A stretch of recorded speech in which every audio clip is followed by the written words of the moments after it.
Jai Mahamaya ki jai, Vishvashvari Mata ki jai.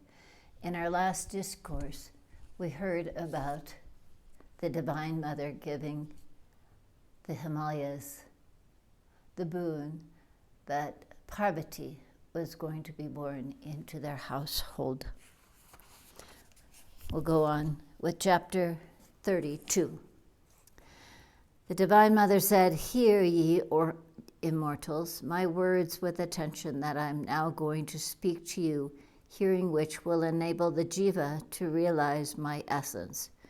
Before the creation, only I existed. Nothing else was existent then. My real self is known by the names of Chit, Samdhi, intelligence, Parabrahma, and others. My Atman is beyond mind, beyond thought, beyond any name or mark, without any parallel, and beyond birth, death, or any other change or transformation. Myself has one inherent power called Maya. This Maya is not existent nor non-existent, nor can it be called both. This unspeakable substance, Maya, always exists till the final emancipation or moksha. Maya can be destroyed by Brahma Jnana, so it cannot be called existent. Even if Maya does not exist, the practical world cannot exist. So it cannot be called non-existent. Of course, it cannot be called both, for it would involve contradictions. This Maya, without beginning, but with end at the time of moksha, naturally arises as heat comes out of fire, as the rays come out of the sun, and as the cooling rays come out of the moon. Just as all the karmas of the jivas dissolve in deep sleep, susupti, so at the time of pralaya, or the great dissolution, the karmas of the jivas and time all become merged in one uniform mass in this great Maya. United with my Shakti, I am the cause of this world. This Shakti has this effect, that it has the power of hiding me, its originator. I am Nirguna, and when I am united with my Shakti, Maya, I become Saguna, the great cause of this world. This Maya is divided into two, Vidya and Avidya. Avidya Maya hides me, whereas Vidya Maya does not. Avidya creates, whereas Vidya liberates. Maya united with Chaitanya, intelligence, is the efficient cause of this universe, whereas Maya reduced to and united with 5 original elements is the material cause of the universe. Some call this Maya tapas. Some call her inert, material. Some call her knowledge. Some call her Maya, pradhana, prakriti, aja, unborn, and some others call her Shakti. The Saiva authors call her Vimarsa, and the other Vedantists call her Advaita. In short, this Maya is in the heads of all the pundits. This Maya is called various in the different nigamas. That which is seen is inert. For this reason, Maya is jada, inert. And as the knowledge it conveys is destroyed, it is false. Chaitanya, intelligence, is not seen. If it were seen, it would have been jada. Chaitanya is self-luminous, not illuminated by any other source. Where so its enlightener would have to be illumined by some other thing, and so the fallacy of anavastya creeps in, an endless series of causes and effects. Again, one thing cannot be the actor and the thing acted upon. So Chaitanya cannot be illumined by itself. So it is self-luminous, and it illumines sun, moon, etc. As a lamp is self-luminous and illumines other objects.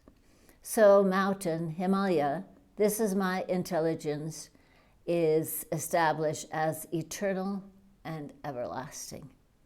The waking, dreaming, and deep sleep states do not remain constant, but the sense of I remains the same, whether in waking, dreaming, or deep sleep. In its anomaly is never felt. The sense of intelligence, jnana, is also not felt. There is the absence of it, so what is existent is also temporarily existent.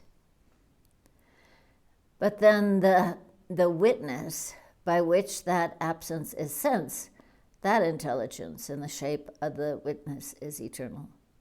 So the pundits of all the reasonable sastras declare that samvid, intelligence, is eternal, and it is blissful and the fountain of all love. Never the jivas or embodied souls feel I am not, but I am. This feeling is deeply established in the soul as love. Thus it is clearly evident that I am quite separate from anything else, which are all false. Also, I am one continuous, no interval or separation existing within me. Again, jnana is not the dharma, the natural quality of Atman, but it is the very nature of Atman. If jnana were the dharma of Atman, then jnana would have been material. So jnana is immaterial. If jnana be denominated as material, that cannot be. For jnana is the nature of intelligence, and Atman is the nature of intelligence. Intelligence has not the attribute of being dharma. Here the thing, chit, is not different from its quality. So Atman is always of the nature of jnana and happiness. Its nature is truth. It is always full, unattached, and void of duality. This Atman, again, united with Maya, composed of desires and karmas, wants to create due to the want of discrimination. The 24 tattvas, according to the previous samskaras, tendencies, time, and karma. O Himalayas, O mountain, the reawakening after pralaya is not done with buddhi. So this creation is said to be effected without any buddhi, any effective intelligence. O chief of the immovable mountain, the tattva, reality that I have spoken to you, is most excellent, and it is my extraordinary form merely. In the Vedas, it is known as avyakrita, unmodified, abhakta, unmanifest, mayasabala, divided into various parts, and so forth. In all the sastras, it is stated to be the cause of all causes, the primeval tattva and Satchitananda Vyagra, where all the karmas are solidified and where each is Shakti, will, Jnana Shakti, intelligence, and Kriya Shakti, action, all are melted into one. That is called the mantra Hrim, and that is the first tattva. From this comes out akasa, having the property of sound, thence vayu, air, with touch property, then fire with form, then water having rasa property, and lastly the earth having the quality of smell. The pundits say that the sound is the only quality of akasa. Air has two qualities, sound and touch. Fire has three qualities, sound, touch, and form. Water has four qualities, sound, touch, form, and taste. And the earth has five qualities, sound, touch, form, taste, and smell. Out of these five original elements, the all-pervading sutra arose. This sutraman soul is called the Linga Dehi, comprising within itself all the pranas, and this is the subtle body of the Param Atman, or unmanifested, and in which the seed of the world is evolved, and whence the Linga Deha has sprung. This is called the causal body, Karana body, of the Param Atman. The five original elements being created next by the Karana process, the gross elements are created. The process is now being stated. O Himalayas, each of the 5 original elements is divided into 2 parts, one part of each of which is subdivided into 4 parts. This 4th part of each is united with the half of 4 other elements different from it, and thus each gross element is formed. By these 5 gross elements, the cosmic Virat body is formed, and this is called the gross body of the God. Jnana-driyas, the organs of knowledge, arise from the sattvic guna of each of these 5 elements. Again, the sattvic guna of each of the jnana-driyas united become the atta karanani. This anta karana is of 4 kinds according to its functions, which vary. When it engaged in forming sankalpas, resolve, and vikalpas, doubts, it is called mind. When it is free from doubts and when it arrives at the decisive conclusion, it is called citta. When it rests simply on itself in the shape of feeling I, it is called ahamkara. From the rajoguna of each of the 5 elements arises vak, speech, pani, hands, pada, feet, payu, anas, and upastha, organs of generation. Again, the rajo parts united give rise to the 5 pranas, apana, samana, udana, and dhyana. The prana vayu resides in the heart, apana vayu in the arms, samana vayu resides in the navel, udana vayu resides in the throat, and the dhyana vayu resides pervading all over the body. My subtle body, linga deha, arises from the union of the 5 janandriyas, the 5 karmendriyas, organs of actions, the 5 pranas, and the mind and the buddhi, those 17 elements. And the prakriti that resides there is divided into 2 parts. One is pure Suddha Sattva, Maya, and the other is the impure Maya, or Advaita, united with gunas by Mahamaya is meant. She who, without concealing her refugees, protects them when the Supreme Self is reflected on this Suddha Sattva Maya. He is called Ishvara. This Suddha Maya does not conceal Brahma.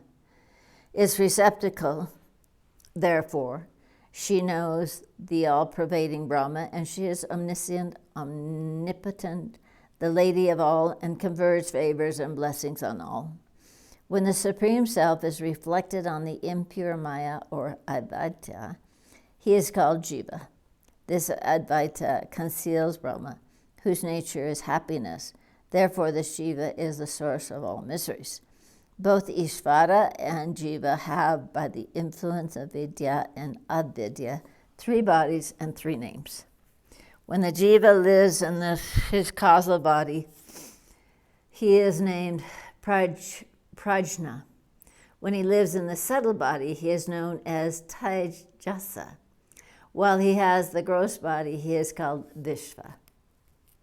So when Ishvara is in his causal body, he is denominated Isa. When he is in his subtle body, he is known as Sutra. And when he is in his gross body, he is known as Virat. The Jiva glories in having 3, as above mentioned, kinds of differentiated bodies, and Ishvara glories in having 3 kinds of cosmic bodies. Thus, Ishvara is the Lord of all, and though he feels himself always happy and satisfied, yet to favor the Jivas and to give them liberation, he has created various sorts of worldly things for their bhogas, their enjoyments. This Ishvara creates all the universes, impelled by my Brahma Sakti. I am of the nature of Brahma, and Ishvara conceived in me as a snake is imagined as a rope. Therefore, Ishvara has to remain dependent on my Shakti. Here ends the 32nd chapter of the 7th book on the self-realization spoken by the World Mother in the Srimad Devi Bhagavatam, Srimad Devi Bhagavatam of 18,000 verses by Maharishi Veda Vyasa. Jai Mahamaya ki jai, Vishveshwari Mata ki jai, Bole Baba ki jai.